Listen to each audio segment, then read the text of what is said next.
Hi, everyone. Welcome and thank you for joining us today. I'm Olivia Higgins from futusg Singapore, and this is a joint webinar organized by Lion Global Investors and futusg Singapore, the Moomoo trading app. Now, today we're covering an exciting topic, the macro trends in 2022, and that leads me to our speaker for today, Lim Yuin. Now, Yuin is the Chief Investment Strategist at Lion Global Investors, and he was previously the fund manager of the Lion Global Disruptive Innovation Fund and Japanese equities analyst at Lion Global Investors. Now, Yin has 15 years in the asset management and securities industries. Hi, Yin. Hello, hi. Hi, Thanks for having me here. joining us today. Thank you. Now, I'm really looking forward to your presentation. And for the audience watching, get your notes ready and be prepared to learn about the macro trends in 2022. The floor is yours, Yin. Hello, hi. Thank you, everybody, for the time today. Just give me a minute because I'm having a little bit of technical issues here. So, hello, everybody. Thank you very much for having me here today. I'm Lim Yuin from Lion Global Investors. So that's the first slide. It actually shows the covering page, and the title of my presentation today is actually Speed Bumps Ahead. Meaning what I want to tell everyone is that, there's going to be a little bit of a bumpy ride today, this year, but don't get too worried about it. We will actually go, dive right into it, and I explain to everybody what's our view of the market today. So can I maybe go to slide 2, which shows my profile. I'm Lim Yuin from Lion Global Investors. I'm the Chief Investment Strategist over here with 15 years of experience, last 12 years here at Lion Global. As actually Olivia has actually explained, I was a fund manager both at the so-called Japan Equities Fund, also at the Global Disruptive Innovation Fund. Before that, I was actually an analyst at CLSA. So basically what I did was to sell research to hedge funds. Basically, I cover stocks and I will write research and be sold to the so-called the equity funds of the world. And before that, I also spent 8 years in the Singapore government, with 3 years as a diplomat in Tokyo itself. So I come with me maybe an array of experiences in different industries, and I put together all my learning experiences together to try to actually interpret the market itself. And page number 3, slide 3, actually shows a profile of the firm that I'm from. It's called Lion Global Investors. I think a lot of you guys might be familiar with us. We are part of the OCBC group. We have 35 years of experience and around 71 billion Sing dollars in terms of assets under management. And we have around 157 employees, not big, not small, but again, within it, the bulk of us are actually investment professionals. So 51 of us are basically dedicated to analyzing stocks, markets, and so on and so forth. So we are the professional investors. Slide number 4. Basically over here, it just shows, I guess some of you guys might know us through some of the accolades, awards that we have won over the years, especially for the last 3 years or so. We have a bumper crop of awards out there. Last year alone, we got quite a fair number of awards. But enough said about my firm and ourselves, intro to ourselves. Maybe I'll dive right straight into my presentation from slide 5 itself. So from slide 5, basically what I want to tell everybody is this, right? If you want to look ahead, or basically, this year, I think sometimes it's actually important to take a look at what actually happened in the past. So over here, in this slide, where I have got a table and actually shows the stock market returns across some of the major markets out there. And if you look at 2019, 2020, 2021, everybody will be surprised by the results of that. If you take a look at the first line, which is MSCI World, basically it's just an aggregate of equity returns over the last 3 years. 2019 was such a fantastic year, right? If you look across MSCI World, US, Europe, Asia, very stellar performances over there. That said, right, in 2020, we actually have COVID, and a lot of the markets out there were actually closing down or shutting down. And a lot of people have expected the market to do badly. The markets did do badly in the beginning. I think, it corrected all the way until March of 2020. And subsequently, it did a huge rebound. And you ended up the year, if you think about it and you look at it, just purely from the numbers, you wouldn't have guessed that there was COVID, right? Then it went into 2021. And 2021, we're still struggling with COVID and what have you, right? But the market returns were really good. So you look at US, you look at, US, world, Europe, market returns were actually very good except for Asia. But later I'll actually explain, Asia's return was good, 2019, 2020, but last year it actually corrected a little bit, mainly because of some fears about the Chinese market itself. But I will later explain that this is actually a trading opportunity for investors out there. One last thing that I want to point out from this chart itself or this table itself is the last line. If you look over here, actually the tech performances actually outgun everybody, right? So tech returns was like 30% last year, 2 years back 40+%, and 3 years ago is 40+%. So you can't do wrong with actually investing in technology for the last 3 years. And actually, if you look at the returns for the whole equities world, actually the US market returns were so good because of a greater composition of tech. And for the countries that have less tech, the performances were not as great.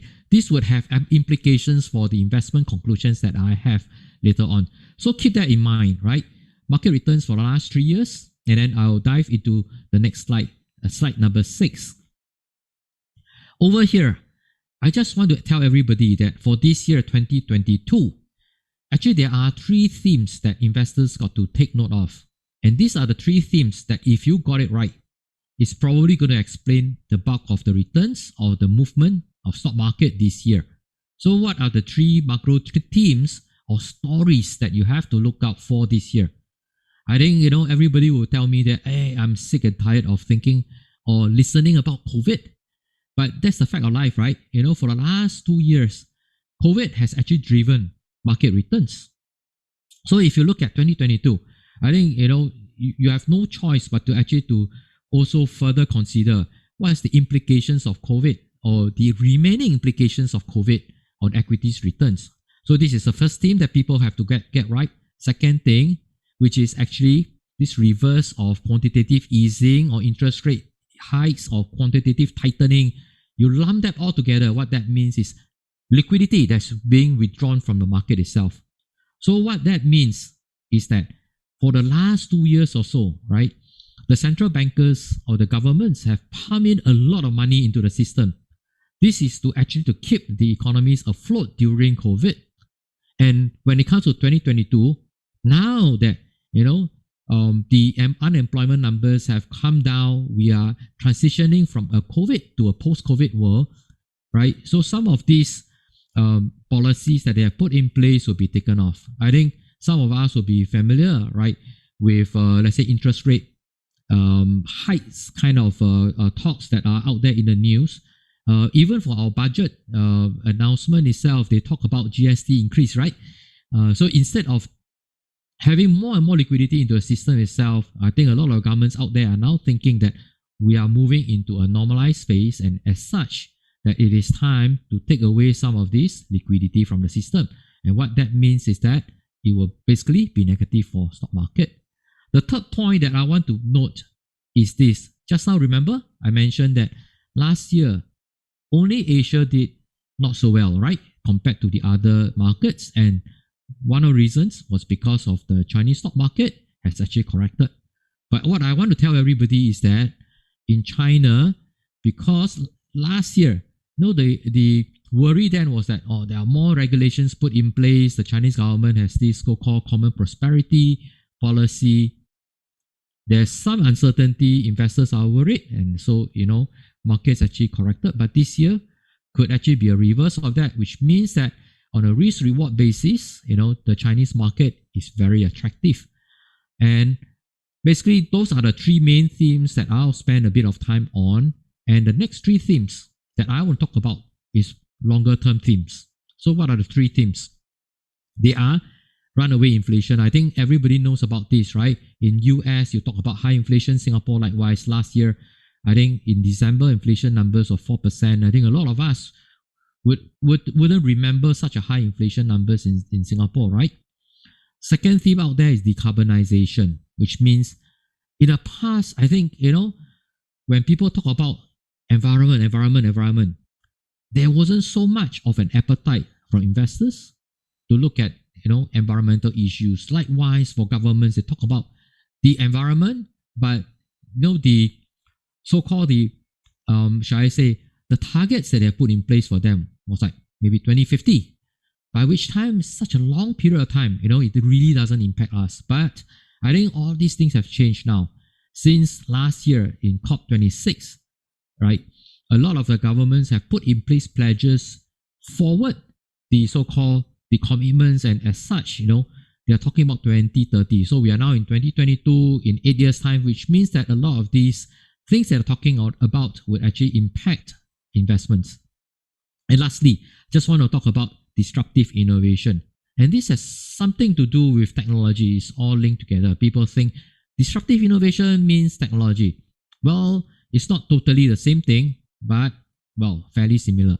And disruptive innovation has done very well. Just now I've mentioned the one last line where tech world has actually rallied a lot. 40+% 3 years ago, another 40%, another 30% last year, right? So I'm trying to tell people that currently there's actually a correction ongoing in global tech itself or disruptive innovative stocks also. But in the long run, this would actually be investment opportunities. Next, going to page or slide number 7. This is quite a dated slide. But basically, I just want to tell you the story that as early as last year, December, if you look at the numbers, right, a lot of countries have actually quite good vaccination rate.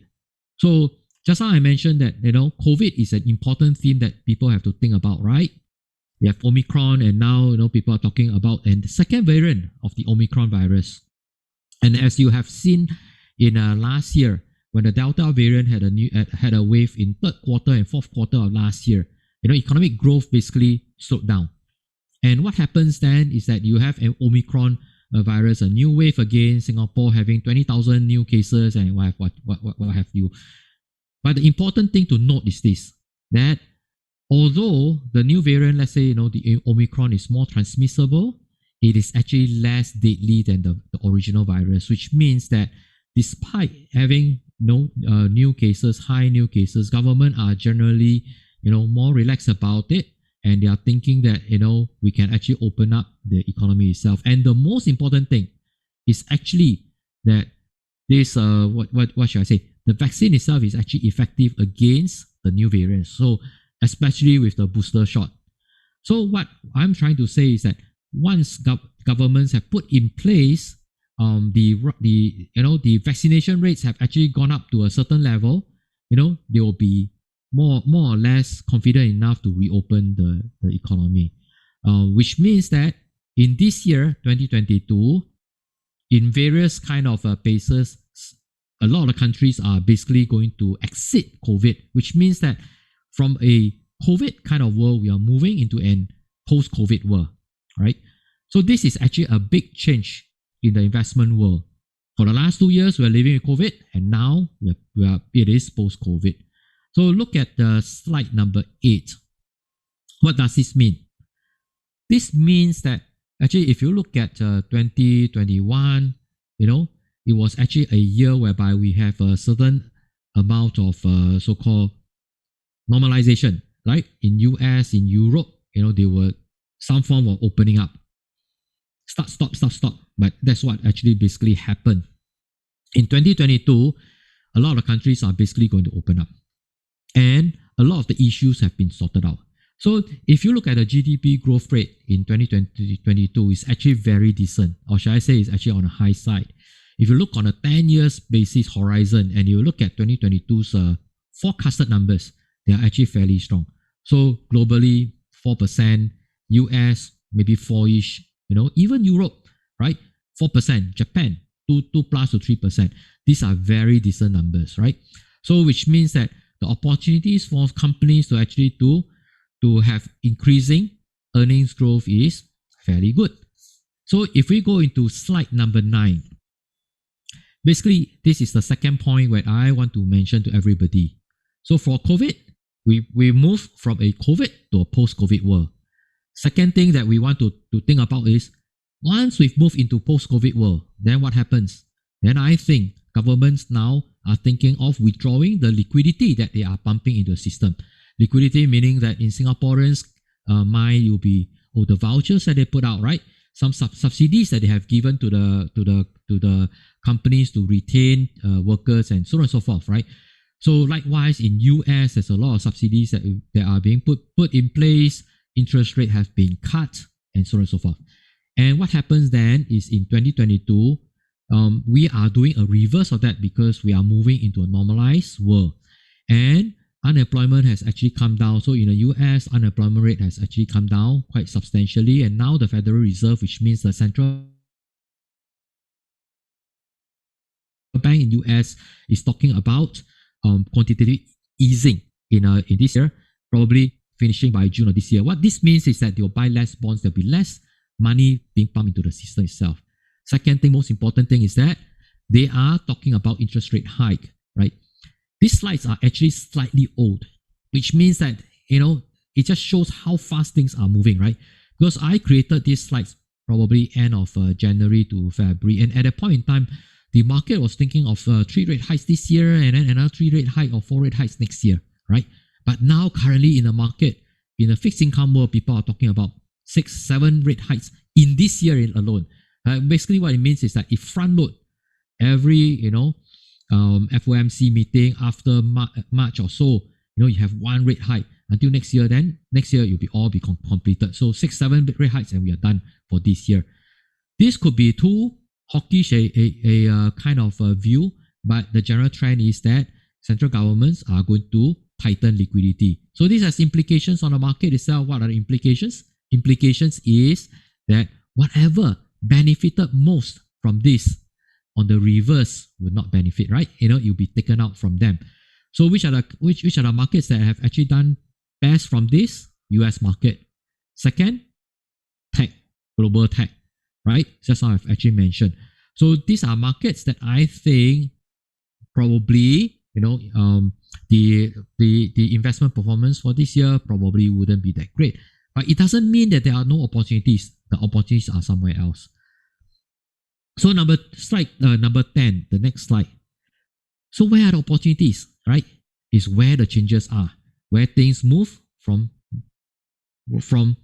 not so good to great.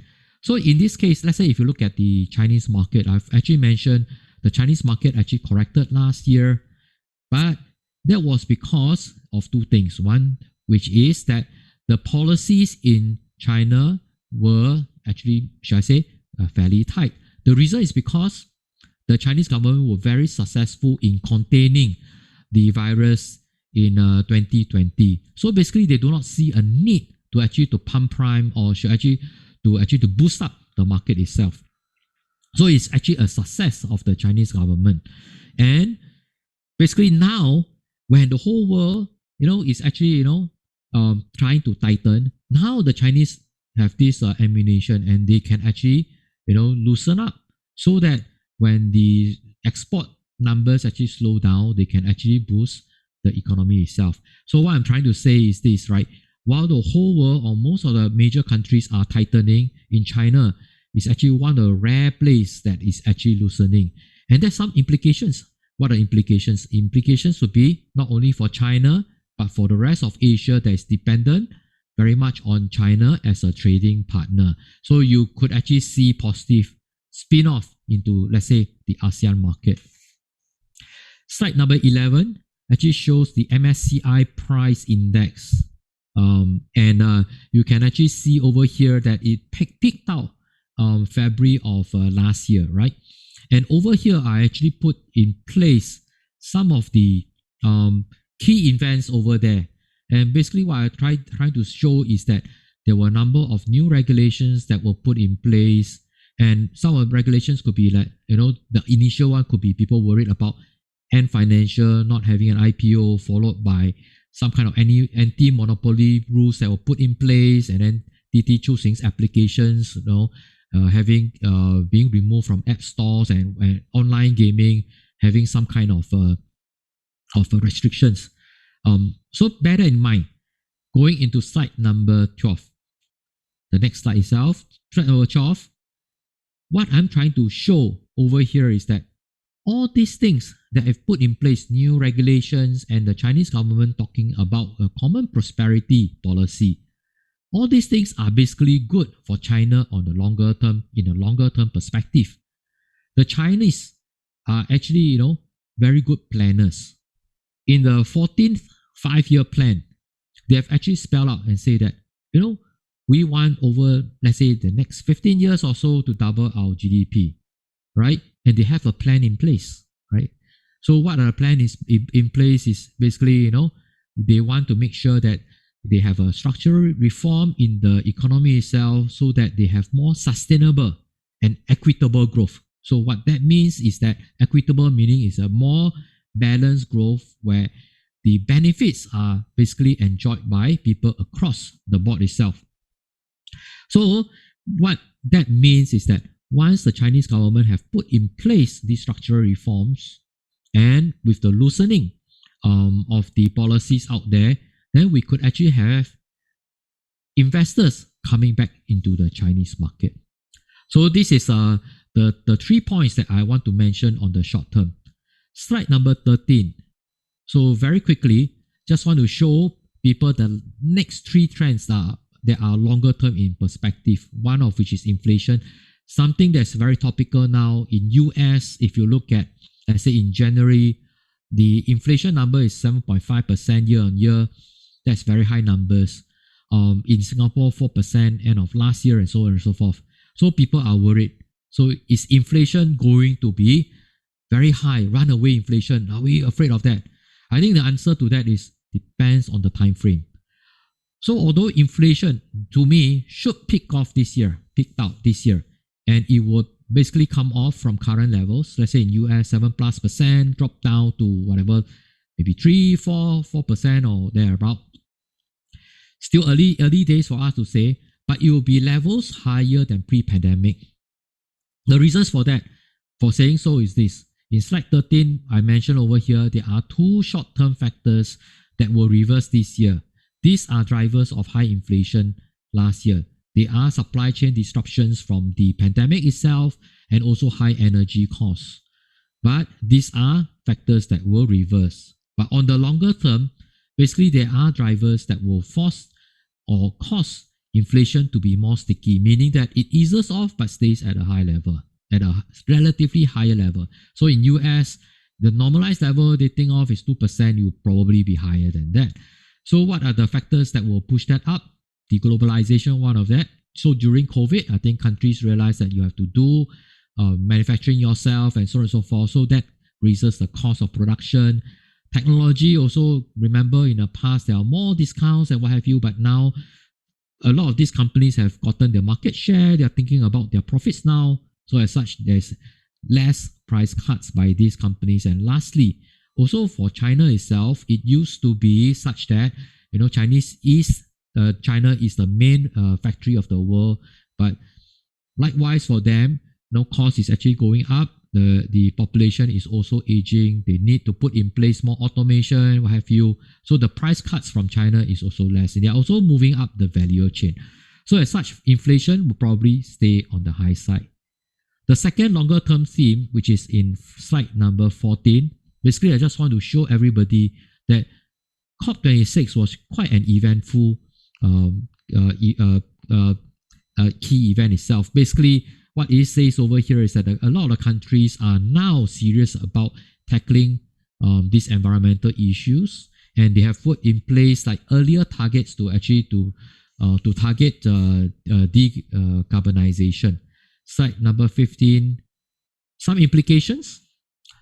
It will actually be negative for certain markets or certain sectors, like for example, power utilities that depend on, let's say, fossil fuel for the generation of energy. It's bad for, let's say, transportation. If you are in the gasoline side, the gasoline cars, that will be transitioning to electric vehicle in the future. Steel, dirty industry, right? Uses coking coal. So they will think of new ways to manufacture steel, which means that there will be more capex or more investments, which means more cost for these companies. But on the flip side, there are always losers and winners. So what are the winners? Let's say, for example, hydrogen.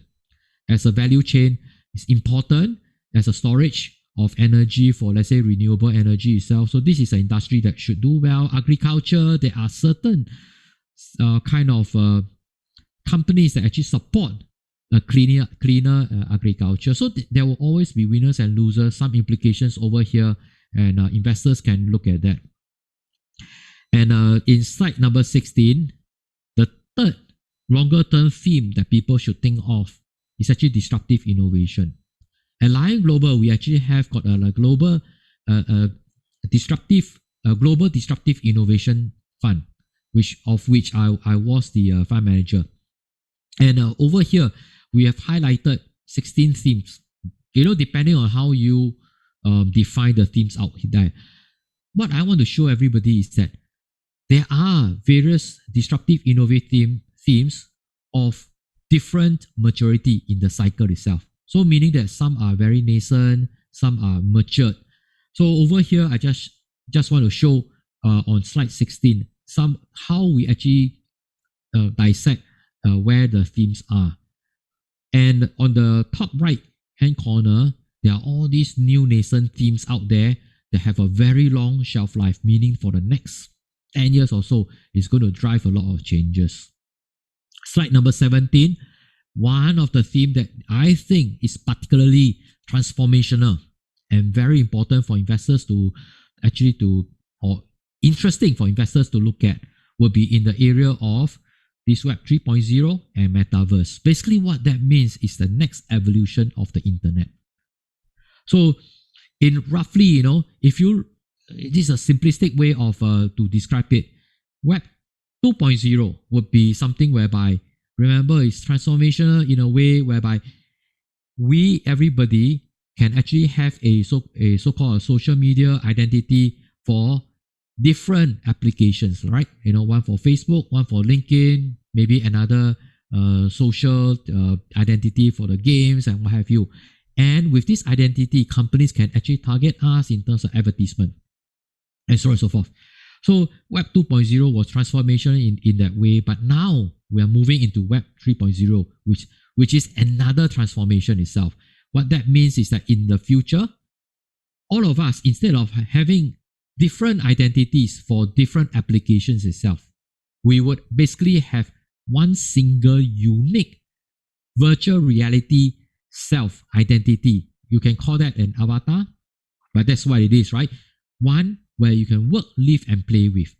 Meaning that everything, be it Facebook, LinkedIn, the gamings, and even your shopping, each one of us will have just one identity whereby we can actually work across this whole spectrum of applications, be it, right? So this is something that this transformation is still nascent. I think a lot of you guys would probably remember that Facebook changed its name from Facebook to Meta. A lot of the large cap companies are also looking at that. Google, for example. But if you listen to what they are saying, the definition is actually different from company to company, which means that it's still nascent, it's still being defined, being spelled out. And there are probably a lot of investment opportunities over here. So something to think about. What I'm trying to tell everybody is that in the area of disruptive innovation, some people would worry and say that because they've done so well for the last 5 years or so, right? Does it mean it's the end of it? It's not, because you are still at an early stage, and there are still a lot of growth available. So next slide, in slide number 18, we cannot talk about the market or market outlook without taking a look at valuation and also how earnings are going to be like this year. So if you look at valuations itself, a lot of markets out there after the correction are trading at, okay, valuation, maybe some slight premium in terms of its price earnings vis-a-vis its historical averages, except for the US market, which is still trading at a huge premium to historical averages. But if you look at the earnings growth forecast for this year, you will see that it's probably around 7 to 8% thereabout year-on-year growth in terms of earnings. Japan has got a different fiscal year. So if you look from April to next year, March of next year itself, probably it's also around 7 to 8% in terms of earnings growth. This is a forecasted numbers by consensus, which means that you're probably better off buying markets that are cheaper this year, because the earnings potential or the earnings growth that analysts are actually forecasting is, well, relatively similar across most regions. That comes to the end of my presentation. Slide number 19. This is the conclusion itself. Over here, I just want to leave with everybody three, should I say, stories.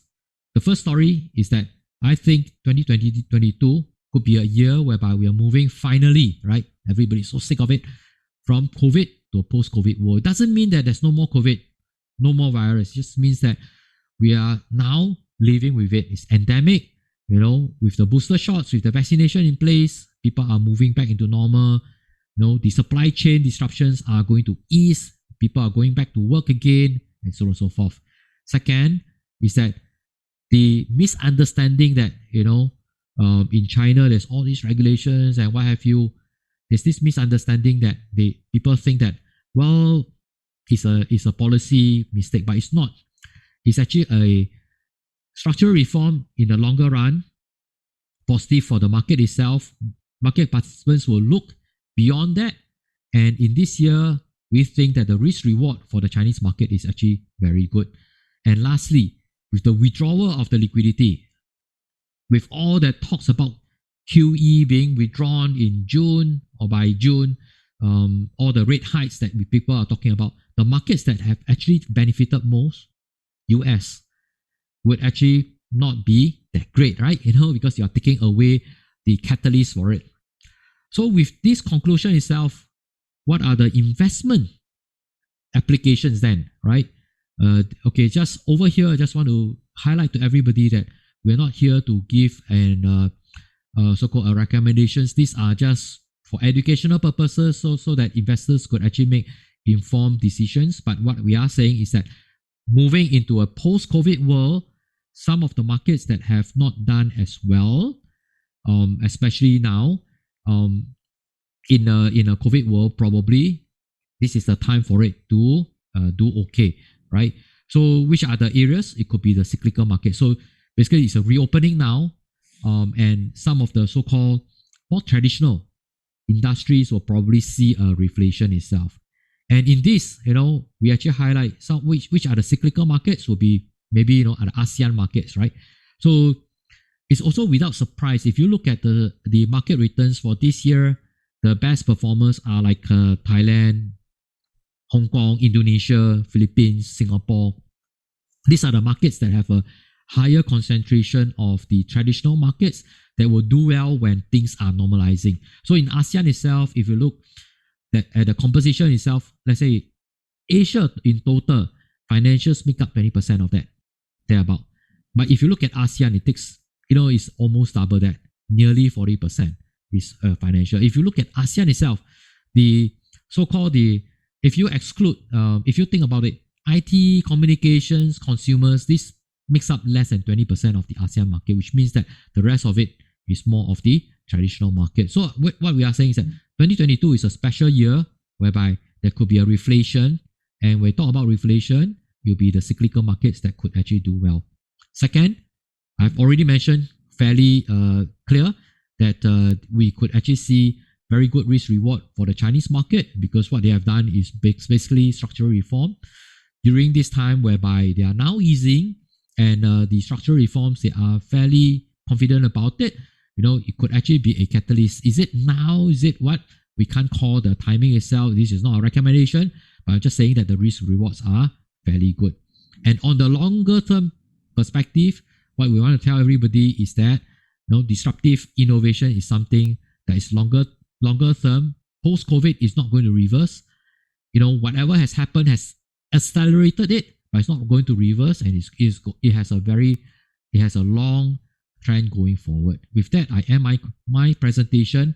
And lastly, slide number 20 shows the disclaimers over here. Thank you very much for having me here, and pass it back to Olivia. Olivia, thank you. Thank you, Yin, for that insightful presentation, especially moving forward into the post-COVID world. And for myself, I was taking notes, the global disruptive innovation analysis, especially with Web3 and the metaverse. Now, if you have any questions for Yin, do leave a comment and we will get to it at the end of the webinar. Now, you've heard the analysis, but how do you exactly get first access to the LGI's funds? Now, if you have your Moomoo app with you, I'll show you quickly on how you can navigate the funds in app. Yeah, so we've got some visual aids and references here. So if you first enter the app, it will look like this. So you look for MoneyPlus and click on Fund Houses on the top. You should be able to see the lionglobalinvestors, and from there, you can just click on the LGI icon and you'll get full listings of the funds run by LGI. Now, over here, you'll see full comprehensive data on what you'll need to know about LGI, what the fund house entails, and you'll have access to the fact sheet, the performance, and the subscription details. So as an example for today, we will use LGI's profile. So if you can see from the app, here's all the information you need to know. You've got the general profile, the NAV, the net asset value to calculate the change in price. And now you can see a general overview here. But what you can do as well is you can go into the details. So for example, under financial funds, you won't know what the company invests in, but if you go into a navigation down the app, you go into position details, you'll be able to find out more. And also, you can assess the weight of each instrument, the performance, the type of region, the sectors they're all involved in. And I think this is enough comprehensive data to help you out with your investment decisions.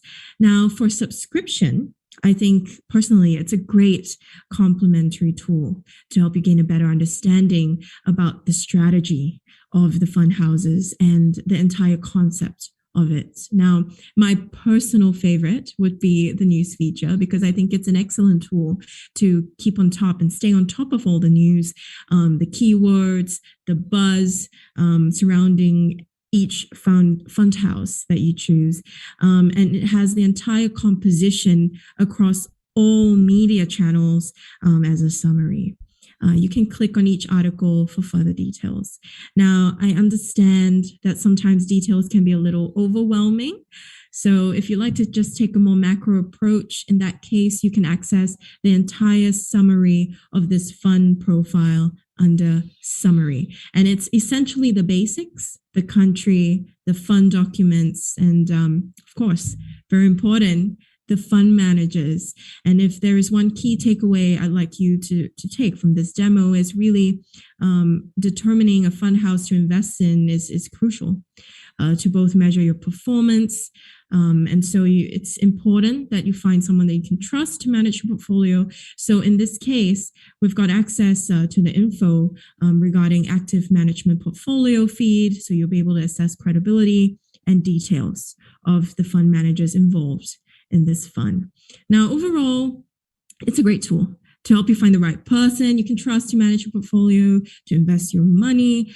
And I think, this is a good introduction to how you can access this overall fund feature.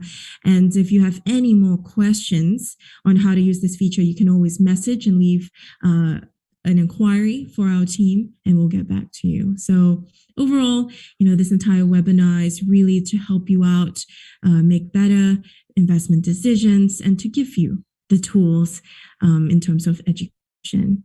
All right. Now, I would like to invite Yin back into the room as we're on to the most exciting part of the webinar, which is the Q&A. Now, the first question for Yin, do you think the Fed will raise interest rate 4 times as forecasted? And what's the implication for the markets? I think, well, over here, whether they raise it 4 times this year, 6 times, 7 times this year, or not, I think a lot of it is actually data dependent, right? So in the bond market or in the fixed income market, I think market participants are now talking about 6 hikes, 7 hikes within this year itself. Some even thinking that, in the March meeting, they could actually raise interest rate by 50 basis points, which means 0.5%. And subsequent, every meeting, they raise it by 0.25%. It could be that, right? I think the chances of that is actually slightly lower. Our base case is that they probably, in the first rate hike, be thinking of 25 basis points or 0.25%. But that said, right, I think the worry out there in the market is this, whether the central banks will make a mistake, i.e. that when they raise rates too quickly, then the economy actually slows down too sharply. We think that probably will not happen. As such, we think that it probably will be negative for the US market, but it wouldn't trigger a so-called a crash in global equities. Yeah, back to you. Okay, so one viewer would like to know, in summary, what do you think about the US market in 2022? I think, well, the last 3 years, stellar performance over there. I think my chart actually shows everybody.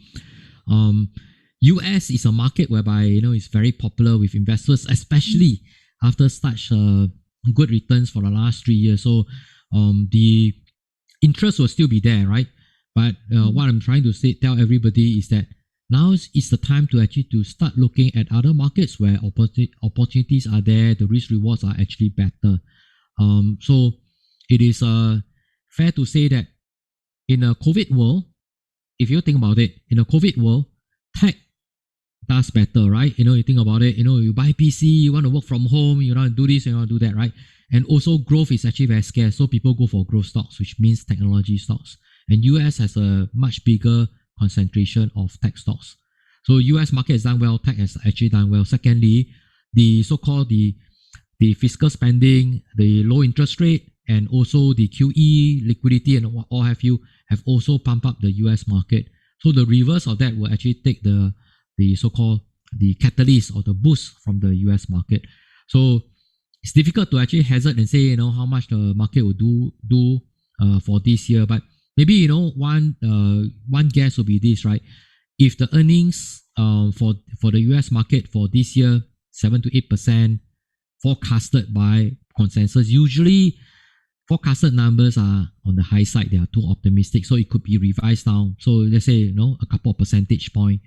And also the valuation is just like I show you, 20+% on the high side vis-a-vis historical averages. So now that things are not that great, people will say that why should the valuation be so high, right? So it could actually come down a little bit, which means that, if you have 7-8% earnings growth, you take 1 or 2% out of it, and then you say that the market valuation could actually drop a little bit. So the market could actually end up flat for this year, right? So for the US market, I think, it's not really great risk reward. You're probably better off looking at the other markets. Well, that's a really good point. I mean, I've learned a thing or two from that.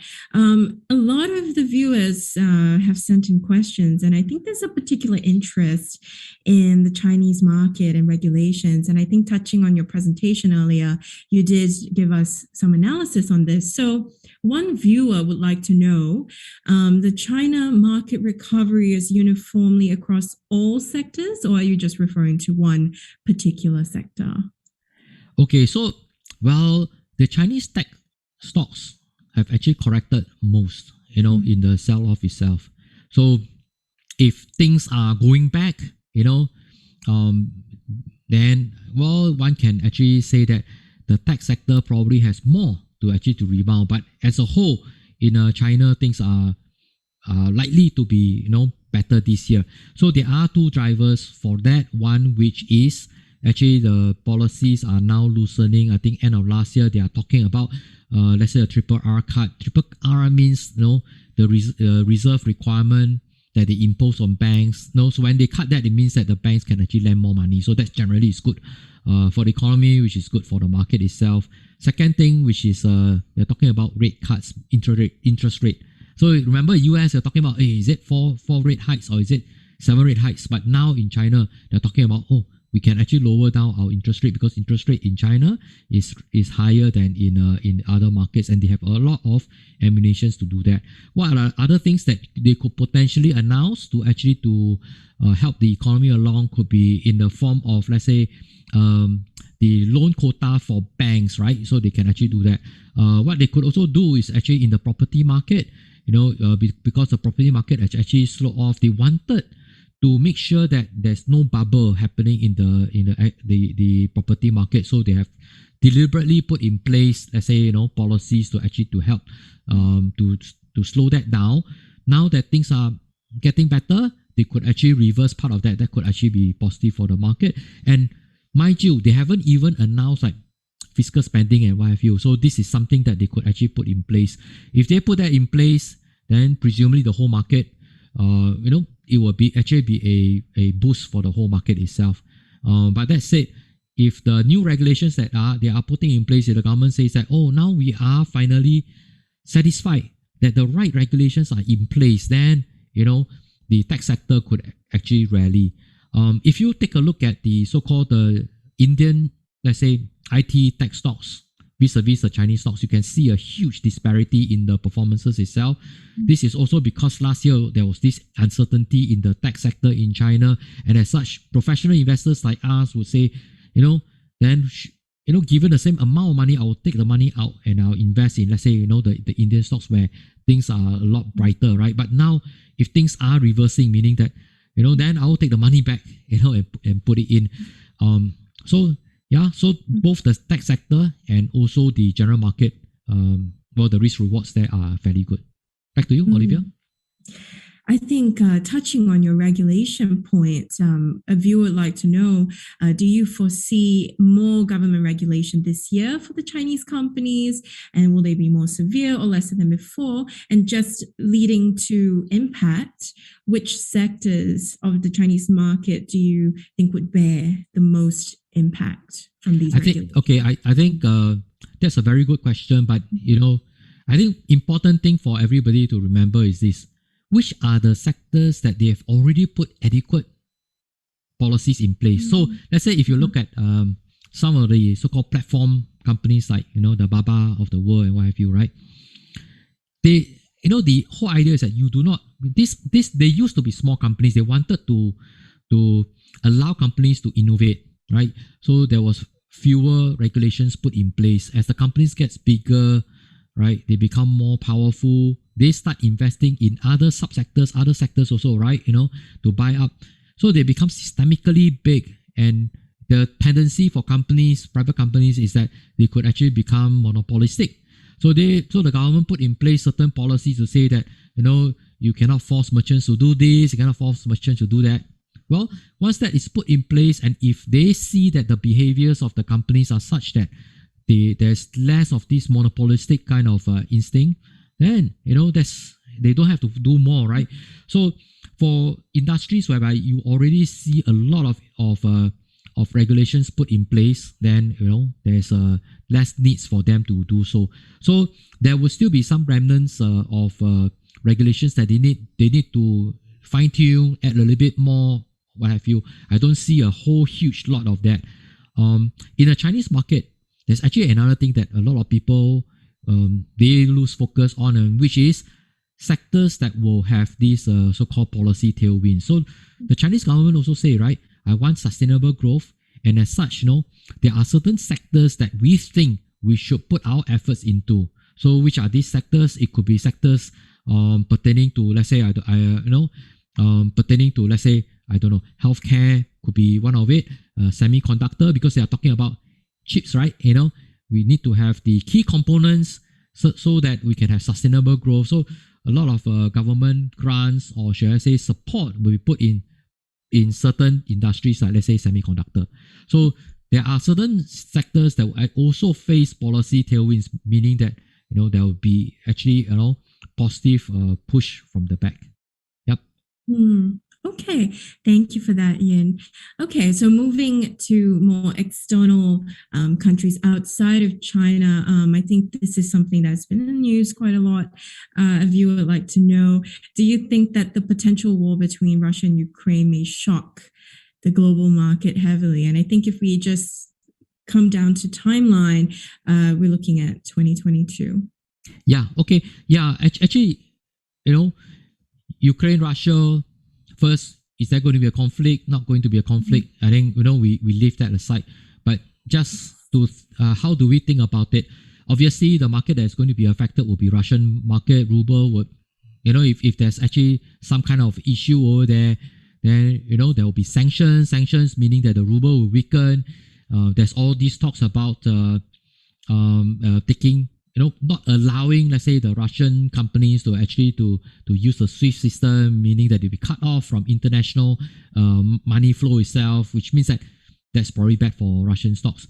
But that said, what about the rest of the world, right? I think the more direct implications will actually be to, let's say, the European stocks itself. The reason behind that is because Russia is a oil and gas producer, and in Europe, they are actually quite dependent on Russia for gas itself. So that's why last year, when the supply of gas actually was low, you could actually see that the gas prices in Europe actually shooting up 4 times, 5 times. And basically what that means is that inflation is very, very high in Europe, and that's actually bad for them. But that said, we don't think that, the Russians will basically, stop the exports of gas or what have you. Literally, they don't do that, right? The last time they did that was probably in the 1940s during, that was when Germany invaded Russia. So it goes as far back as that. So which means that any skirmishes over there is unlikely for the European countries which are dependent of the energy supply from Russia to be too hard on Russia itself. And it's also unlikely for Russia to try to stop the so-called the gas supply to Europe, which means that Europe, you could actually see some weakness in the market itself, but it's unlikely to be a major issue. The other one is actually Russia is also, a lot of people forgot that they are also quite a major producer of some of the so-called metals itself, like nickel and so on and so forth. So as such, you could actually see in the commodity space an increase in, let's say, nickel prices, it could be oil prices and what have you, and that actually could lead to inflation being on the high side for slightly longer. But for the rest of the world, let's say if you talk about US, Asia and what have you, I don't think there will be a major impact on that. If there's any major impact that could happen, it's actually something that we don't foresee, and which is that a really major war actually escalate and then you causes really a risk off. Then then you probably all bets are off. But without that actually happening, I think it will be quite well contained. The implications are basically just for the Russian stocks. Commodity prices slightly higher. I think in Europe, maybe just a little bit of dampening over there. But then again, after which, things go back to normal, the stock market in Europe could actually recover. Yep, back to you. Thank you, Yen, for that cross-market and country analysis. I think you covered pretty much all the talking points at the moment regarding all these countries. Thank you, everyone, for your variety of questions. We've got such a good list of questions today, and I think we will just wrap it up with a final question. And this is more on technicalities. With an outlook for increasing inflation and interest rates, how should investors allocate between bonds and equities? I think just now I've actually mentioned that one of the longer term trend is actually, that inflation will probably ease off from current levels. Current levels are too high, but it probably will be at a level that is higher than pre-pandemic levels. Still early days to say how high that would be. If it stays stubbornly high, what that means is that governments should or would be thinking of raising interest rate more than what the market expects, and what that would mean would be that maybe the financial sectors probably do well. If inflation stays high, then it's not so much of like which sector you should choose, but probably at that point in time, investors have to ask themselves like which are the industries or the companies that can pass through the cost to their clients. So these are the ones that you want to hold. And companies that have too much leverage, meaning that too much debt in the company balance sheet itself, these are companies that you want to avoid, because naturally, if you have too much debt, higher interest rate, higher inflation, higher interest rates means that they have to pay more, right, to service their debt. Yeah, so I will leave you with that itself. I think financials probably do well, real estate generally do well in this, and some of the sectors out there that are able to pass through the cost.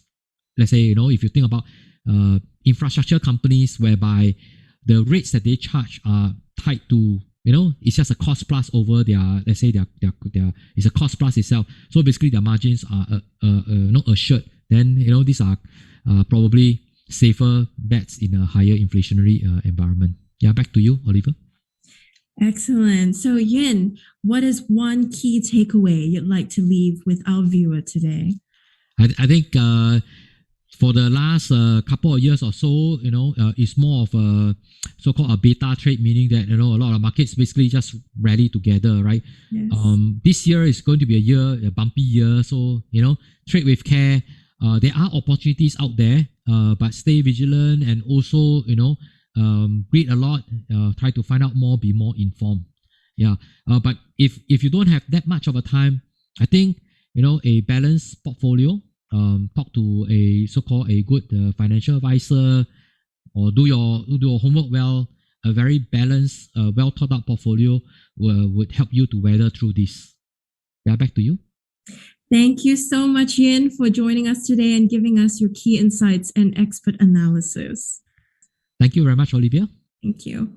And as for the viewers watching, we will be back here at 3 p.m. tomorrow and the next 2 days to also interview and give you more webinars like this. So stay tuned and keep up with the socials for more information. Now, remember, we're here to provide you with the educational tools to help you make better investment decisions. So keep learning with us and we'll see you tomorrow. Thank you, Yin.